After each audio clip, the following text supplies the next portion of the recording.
Mr. Ziegler, did any of your supervisors explicitly tell you you're not allowed to investigate Hunter Biden because he's the president's son, yes or no?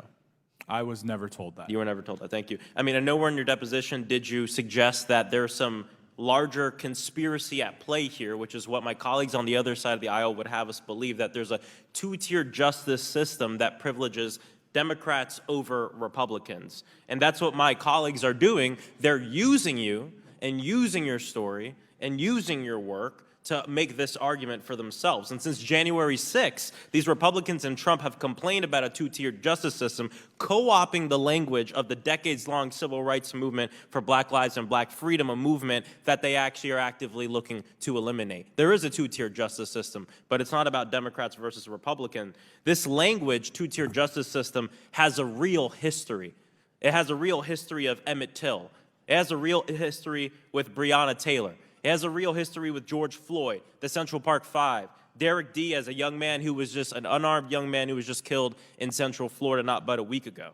And it has a real history with the Groveland Four Black boys from Central Florida who were falsely accused of kidnapping and sexually assaulting a white woman when they pulled over to help her when the car was broken. The fourth boy, who isn't pictured here, Ernest Thomas, wasn't apprehended initially.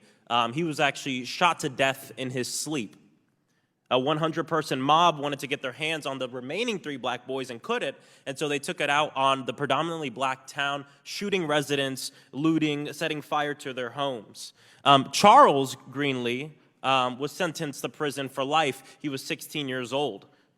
Now, just a quick trigger warning here for Black death and trauma, but it's an important story to tell when we talk about the two-tier justice system. Because on the way back from the courthouse, the sheriff took it upon himself to shoot the 2 remaining individuals, Walter Irvin and Samuel Shepard.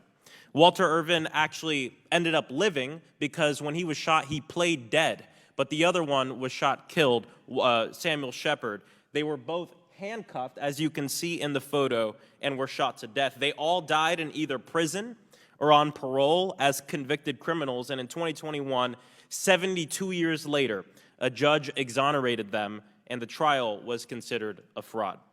In closing, there is a two-tier justice system. It does exist, but it's not what my Republican colleagues want to say it is, using your story for that. It's not Republican versus Democrat. It's black, brown, and poor people versus everyone else. And I won't accept when Republican politicians look to appropriate the language of the movement for Black lives and civil rights to fit a political agenda to defend Donald Trump. This is the two-tier justice system. This is the two-tier justice system. And so we have to continue to fight for a world where this doesn't happen. This case about Hunter Biden is a case closed.